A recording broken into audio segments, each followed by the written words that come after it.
Assalamualaikum warahmatullahi wabarakatuh. Perkenalkan, nama saya Jan Cynthia Cantika Ningtyas dengan NIM G0023083 berasal dari kelompok A9. Kali ini saya akan memaparkan tentang laporan anatomi yang telah saya buat. Itu langsung saja ke yang pertama, ada tentang struktur faring.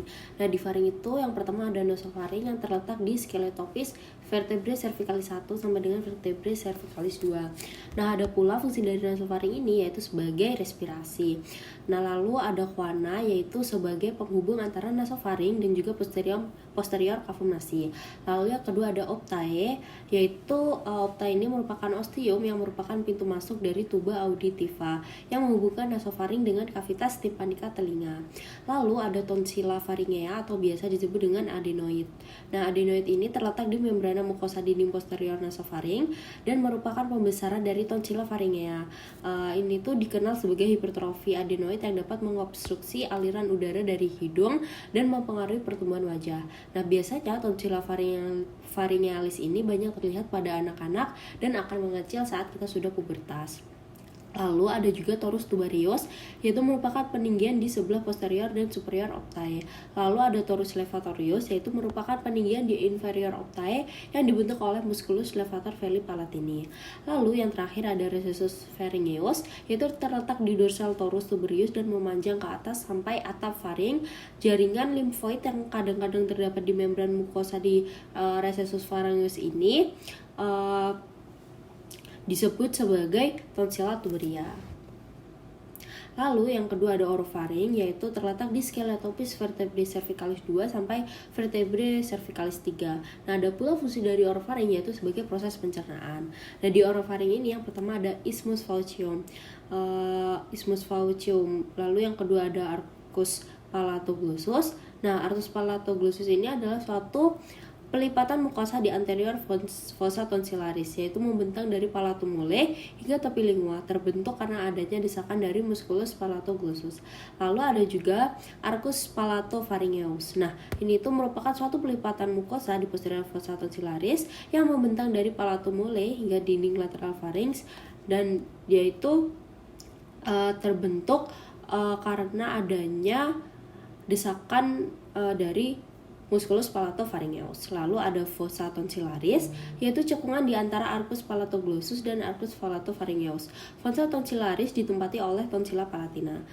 Nah, lalu sebenarnya ada juga vallicula epiglotica, itu adalah tempat tertampungnya benda tumpul yang sudah tertelan.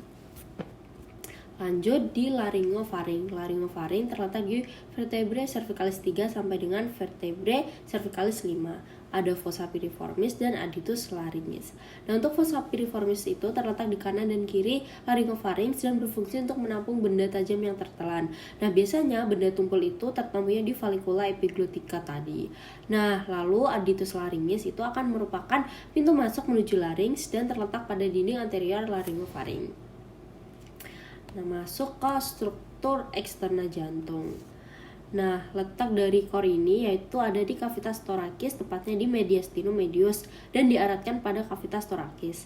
Nah, lalu ada dengan corpus sterni itu ada ligamen sternoperikardiaka, dengan processus xiphoideus oleh ligamen xiphopericardiosa, dengan diafragma oleh ligamen pericardiofrenica, dan dengan vertebrae oleh ligamen vertebropericardiaca. Nah, ada pula batas-batas dari jantung, yaitu yang kanan atas yaitu batasnya SIC2 linea parasternalis dextra, lalu kiri atas SIC2 linea parasternalis sinistra, kanan bawah SIC4 linea parasternalis dextra, dan kiri bawah SIC5 linea mid clavicularis sinistra. Nah, core ini juga berbentuk piramid. Setiap core itu dapat diidentifikasi oleh adanya apex, basis, dan juga 3 fasies, yaitu ada fasies sternocostalis, fasies diafragmatica, dan fasies pulmonalis. Nah, biasanya basisnya ini akan mengarah ke bahu kanan, sedangkan apexnya ini akan mengarah ke panggul kiri. Basis cordis terdiri atas atrium sinistrum menghadap ke belakang ke arah craniolateral dextra. Lalu apex cordis itu akan mengarah ke arah ventrocaudal sinistra dan dibentuk oleh bagian inferolateral ventriculus sinister. Terletak di SIC5, yaitu sekitar 8 sampai 9 cm dari linea mediana ke arah ventrocaudal sinistra, yaitu lokasi dari ictus cordis di apex cordis dapat sebagai petunjuk batas kiri core. Nah, ini skeleton cordis. Skeleton cordis ini mempunyai fungsi yaitu tempat melekatnya miokardium sebagai kerangka core, lalu juga tempat perlengkapan kuspis atau katup jantung, dan isolator impuls antara atrium dan ventricle. Nah, skeleton cordis ini terdiri atas annulus fibrosus, trigonum fibrosum, dan pars membranacea septum interventricular. Dan juga terdiri dari interatriala dan atrioventricular. Nah, skeleton cordis ini juga berperan sebagai isolator agar potensial aksi yang terjadi pada atrium dan ventricle terjadi secara terpisah, sehingga kontraksi ventricle dan atrium dapat terjadi secara berurutan. Fasciculus AV atau bundle of His yang melalui annulus fibrosus adalah satu-satunya koneksi antara miokardium atrium dan miokardium ventricle. Nah, ini skeleton cordis tadi, annulus fibrosnya terdiri dari 4 cincin fibrosnya yang mengelilingi 2 ostium atrioventricular, aurificum aptae dan aurificum truncus pulmonalis. Lalu yang trigonum fibrosum ini adalah daerah penebalan jaringan yang menghubungkan antara annulus.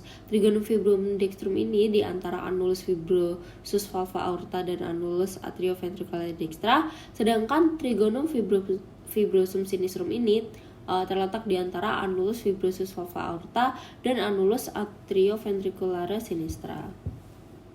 Ini adalah gambar dari skeleton cordis. Nah, next ada struktur internal jantung. Nah, jantung itu terdiri atas 3 lapisan, yaitu epikardium yang terdapat lapisan lemak di mana terdapat saraf dan pembuluh darah. Lalu ada miokardium di mana lapisan otot jantung yang terdiri dari kardiomiosit. Lalu ventrikel kiri ini memiliki miokardium yang lebih tebal karena berfungsi untuk memompa darah ke seluruh tubuh. Lalu endokardium terdiri dari endotelium dan jaringan ikat padat. Ini adalah gambar dari endokardium, miokardium, dan epikardium. Lalu selanjutnya ada atrium dexter. Ini strukturnya itu terdiri dari bagian halus yang biasa disebut venarum cavarum dan bagian kasarnya itu terbentuk dari musculus pectinati. Nah, terus di atrium dextra ini terdapat auricula dextra atau atrium proper yang berfungsi untuk meningkatkan kapasitas atrium sehingga dapat menampung volume darah yang lebih besar. Nah, bagian halus dan kasarnya ini dipisahkan oleh crista terminalis dan sulcus terminalis. Nah, lalu terdapat sebuah sekat juga di antara atrium dextrum dan sinistrum, yaitu namanya septum interatriala. Saat masih fetus, di sekat tersebut terdapat foramen ovale dan akan berobliterasi menjadi fossa ovalis. Nah, sisa dari septum primum ini septum primum itu adalah sisa dari foramen ovale yang sudah berobliterasi menjadi fossa ovalis. Nah, sedangkan sisa dari septum secundum itu baru akan menjadi limbus fossa ovalis. Nah, lalu ada penghubung antara atrium dextrum dan ventriculus dextrum disebut ostium intraventriculare dextra. Struktur ini akan dibatasi oleh valva atrioventricularis dextra atau valva tricuspidalis yang terdiri dari 3 valvula, yaitu anterior, posterior, dan septal. Nah, tiap valvula ini akan dihubungkan dengan musculus papillaris, yaitu ada di ventricle dexter oleh chordae tendinae. Nah, lalu ada muara atrium dextrum itu vena cava superior melalui ostium vena cava superior, lalu vena cava inferior akan melalui vena cava inferior terdapat valvula Eustachii, lalu ada sinus coronarius melalui ostium sinus coronari yang terdapat valvula TBCI, lalu ada juga vena cordis minimae yang akan melalui foramina venarum minimarum. Nah, di ventricle dexter ini terdiri dari ruangan dengan permukaan kasar yang tersusun atas trabecula carinae atau rigi-rigi yang terdapat 3 macam, yaitu musculus papillaris yang melekat pada dinding ventrikel melalui basisnya, lalu ada trabecula septum marginalis yang menyilangi rongga ventrikel dari septum ke dinding anterior dan melalui fasciculus. Lalu yang ketiga ada rigi biasa yang menonjol pada permukaan dalam. Nah, selain berhubungan dengan atrium dextrum, ventriculus dextrum itu juga berhubungan dengan ventriculus sinister oleh satu interventriculare. Nah, lalu ventriculus dextrum ini juga akan berhubungan dengan truncus pulmonalis melalui ostium truncii pulmonalis yang dibatasi oleh valva truncii pulmonalis. Nah, lalu ada bagian ruangan yang mendekati ostium semilunare berbentuk corong disebut infundibulum atau conus anterius. Lalu akan berhubungan ke atrium dexter melalui ostium atrioventriculare yang dilindungi oleh valva tricuspidalis. Lalu ada atrium sinister, yaitu terdiri atas sinus venarum cavarum dan auricula sinistra. Nah, untuk ostium arteri vena sinistrum ini menghubungkan dengan ventriculus sinistrum. Lalu fossa ovalis dan valvular foraminis ovala itu akan dimuarai oleh dua buah vena pulmonalis dextra, satu buah vena pulmonalis sinistra superior, dan satu buah vena pulmonalis sinistra inferior. Lalu di ventricle sinisternya itu yang mendekati aorta itu disebut vestibulum aorta. Myocardium ventricle kiri lebih tebal dibanding kanan karena fungsinya itu memompa melawan tekanan tinggi ke seluruh tubuh. Lalu ventricle sinister itu pembentuk apex cordis, lalu miokardnya lebih tebal dibanding yang lain dan terdapat vestibulum aorta. Nah, lalu ada ostium aorta yang menghubungkan dengan aorta musculus papillaris dan chorda tendinae. Nah, ini di sini ada mekanisme pembukaan dan penutupan katup jantung. Jadi kedua sisi jantung itu secara simultan akan membuat darah ke dalam jumlah setara. Volume darah miskin oksigen yang dipompa ventricle dextra ke paru segera menjadi sama dengan volume darah kaya oksigen dipompa ke ventricle sinistra ke jaringan. Lalu di sirkulasi paru itu tekanan dan resistensinya kan rendah. Jadi terjadilah sirkulasi sistemik, yaitu tekanan dan resistensi tinggi. Jadi meskipun sisi kanan dan kiri jantung memompa jantung dalam jumlah yang sama, ventricle sinistra akan melakukan kerja lebih besar karena memompa darah pada tekanan yang lebih tinggi ke dalam sistem dan resistensi yang lebih tinggi. Jadi otot jantung kiri lebih tebal. Lalu darah akan mengalir melalui jantung dalam satu arah tetap, yaitu vena ke atrium ke ventricle dan kembali lagi ke arteri. Nah, 4 katup tersebut memastikan darah mengalir searah karena katup diposisikan sehingga mereka membuka dan menutup secara pasif karena perbedaan tekanan. Lalu gradien tekanan ke arah depan, yaitu tekanan katup lebih besar, akan memaksa katup terbuka, sementara gradien tekanan yang mengarah ke belakang, yaitu tekanan di depan katup lebih besar itu akan mendorong katup tertutup. Nah, lalu gradien akan mundur dan bisa membuat katup menutup, tetapi tidak dapat membuka ke arah berlawanan. Lalu ini ada sistoliknya, yaitu ketika ventrikel berkontraksi untuk memompa darah keluar jantung dan katup semilunar itu akan terbuka, lalu katup atrioventricularis akan menutup. Nah, lalu untuk distoliknya itu ketika ventrikel relaksasi dan terisi darah dari atrium, dan ketika katup semilunar tertutup dan katup atrioventricularis terbuka. Ini adalah gambarnya. Musculi papillaris dan chorda tendinae itu nanti akan berperan juga dalam penutupan katup. Jadi musculi papillaris akan berkontraksi sebelum ventrikel berkontraksi, sehingga chorda tendinae akan meregang dan menarik kedua kuspit secara bersamaan sehingga kuspit tertutup. Nah, itu ingat gampangnya itu chorda tendinae itu tali yang menghubungkan musculi papillaris dengan katup. Jadi musculi papillaris itu akan berperan penting dalam fungsi jantung normal dan membantu mencegah kebocoran katup di arteri vena. Lalu ada diafragma. Ini diafragma pembatas antar kavitas torakis dan kavitas abdominis, dan ada dua bagian, yaitu pars muscularis dan centrum tendineum. Nah, untuk pars muscularis ini ada 3 pars lagi, yaitu sternalis, costalis, dan lumbalis.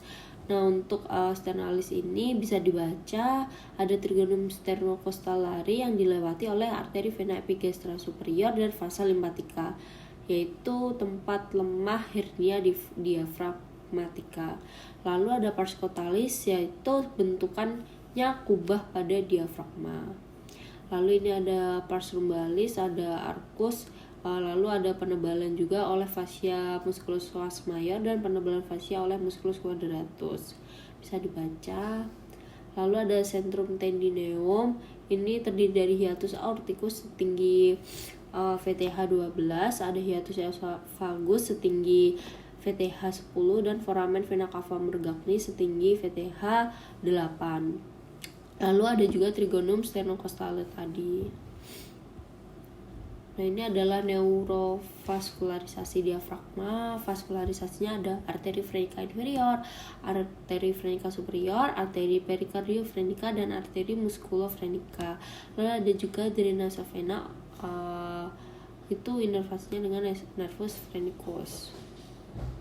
Jadi mediastinumnya, mediastinum itu adalah ruang dalam kavitas torak di antara kedua kavitas pleuralis, yaitu sebuah bidang transversus membentang dari angulus sterni sampai ke diskus intervertebralis, yaitu antara VTH 4 dan 5, lalu akan membagi itu nanti akan membagi menjadi mediastinum superius dan mediastinum inferius. Nah, ini superiusnya itu membentang dari abertura superior thorax sampai ke transverse thoracic plane. Itu akan berisi timus, trakea, esophagus, arcus aorta dengan 3 cabangnya, lalu dilalui vena dan nervus dan ductus juga. Yang bagian inferior anterior itu ada perikardium, itu di posterior sternum itu ada musculus transversus thoracis, itu isinya ada sisa timus, nodi limfatiki, lemak. Lalu di mediastinum inferior medianya itu isinya itu ada core, perikardium. Lalu di mediastinum inferior yang posterior itu ada esophagus, aorta thoracica, dan vena azygos dan hemiazygos.